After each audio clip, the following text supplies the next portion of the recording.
Hi, welcome to the Time for Tea Designs YouTube channel. It's Vic here today and I've got two Christmas cards to share with you. All the products I'm using today are from the July release, and to start with we're going to be making the Tall Slimline card.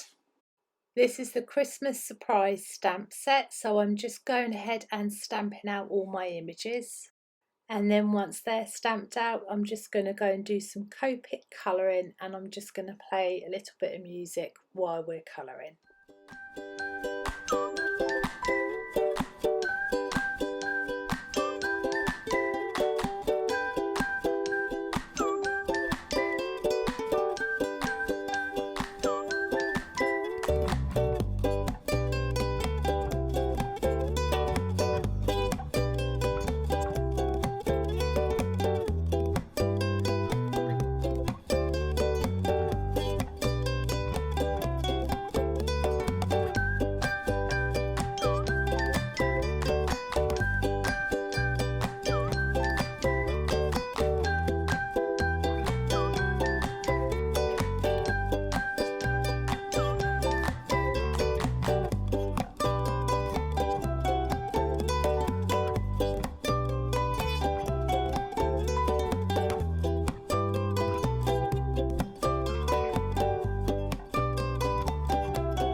And these are the matching dies, so I'm just placing these around my images and I'm going to be running them through my die cutting machine. And these two little pieces here, if you place them on the Christmas tree, they will leave a line after they're die cut. And what they do is you can use the top of their head that you've used to stamp, and then the little legs. So you can put the head at the top and the little legs will be sticking out, and it looks like the cats in the Christmas tree. It's so fun, and you'll see what I mean in a second. So here you can see the impression that the die's left, and now I'm just removing the other die and I'm going to get the stamped image that I've got. See, these have a little tab at the bottom, so they're quite easy to just pop through the Christmas tree. And now I'm going to be adding the legs, and this is what the finished result looks like. It's so fun and it's such a sweet way to brighten up your Christmas cards. This is the Candy Stripes cover plate die, and it's a DL size, and it's one of my favourite dies out of the whole release. So here I've just die cut it using some red cardstock, and I'm just placing some PVA glue down and then adhering it onto some craft cardstock. And this is my DL card, so I'm just going to trim that down because I want the borders to be quite thin on this. But Joe has designed it, so whether you use the American size or the UK size, it will fit lovely on your card.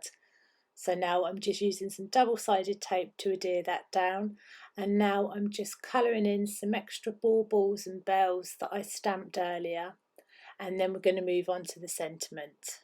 So I'm using the sentiment "Have a Tremendous Christmas", and I'm going to be heat embossing this. So I've got some green card, I've used my Versamark ink, and now I'm just using some white embossing powder, and then I'm going to go ahead and heat set this with my heat gun.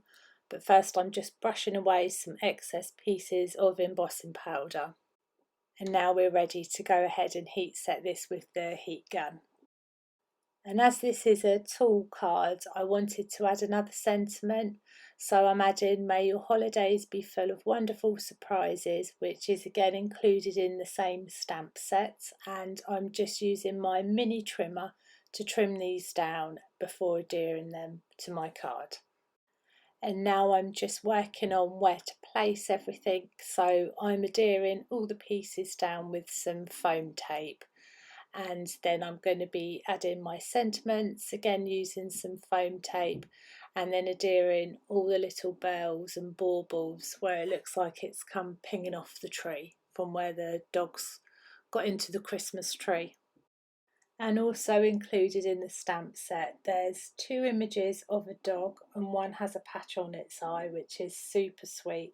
And there's also an image of a cat. So whether you're a dog person or cat person, there's something there for you. And once everything's placed down, that finishes up our first card, and now we're going to move on to the second card, which is a more of a pretty pastel-y Christmas card. So this die is the Stripes cover plate die, and again one of my favourites. So I'm starting off doing some ink blending with some Distress Oxide inks, and I'm using the beautiful blender brushes, which are an absolute dream when it comes to ink blending. So if you do struggle, I highly recommend using these because it just makes it a lot easier. So the inks that I'm using is Milled Lavender, which is like a very light purpley colour, and Bundled Sage, which is again a light green colour, and they work really well together. And I haven't speeded up this ink blending clip just so you can see how well the brushes do work and make things a lot easier for you. And we're going to be turning this card into a shaker card. So once the ink blending's all complete, I cut down a piece of acetate to the same size as the die, and I'm just using some tacky glue on the back of the die and running that everywhere along the top edges and the bits in between, and then I'm going to go ahead and adhere my acetate piece to the back of the card panel die. And once that piece is dry, I've then got some double-sided foam tape. I've got the long foam tape, so I've actually cut that in half just so the sides are equal to the back of the die. And then I'm going to be placing this onto the back of the card, again right up to the top, along the bottom and along the edges. And there is a little piece here that I didn't quite measure quite right, so don't worry if there is a gap, because you can just chop off another piece of tape, but you do need to make sure that the whole of the tape on every side is touching, so there's no gaps. So when you do put your shaker parts in, when it does shake, none of them will come pinging out. Just use my EK Tools powder tool to go around the side of the foam tape, because that does take away the stickiness. And I've got these little polystyrene balls which look really pretty, but oh, they were a nightmare trying to get them in the shaker because they just kept sticking to the foam. So if you're not very patient, I'd go ahead and use sequins, but we got there in the end. So I've just cut out a piece of white card that I'm going to be placing onto the shaker, and then when I turn it over, I'm just going to trim off the little bit at the top, and then my shaker part's done. And here I'm using 2 Spectrum Noir markers because I didn't have these sort of green colours in with my Copics. And if you don't have Copics, then the Spectrum Noir markers are really good to start with if you've just got into colouring. And all the other colours that I've used are the same colours on the card before, which I'll link everything down below. So now I'm just getting ready to adhere my shaker part, and I've used some double-sided tape for this.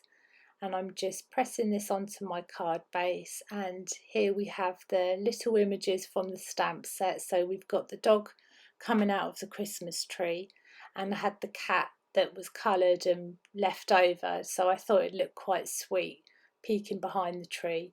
And now we're going to be working on the sentiment. So I've got some pink card here, And again, I'm just going to heat emboss this with some white embossing powder, and I'm going to use my heat gun to heat set the powder, and I'm going to trim the sentiment down and then add this onto my card. And once the sentiment is adhered down, I've got some clear Nouveau drops, which I've just added a couple of dots onto the card just to make it look a bit more pretty. I love using these. And the second card is now complete. Thank you so much for watching. I will link everything down below in the description box. Thanks, bye.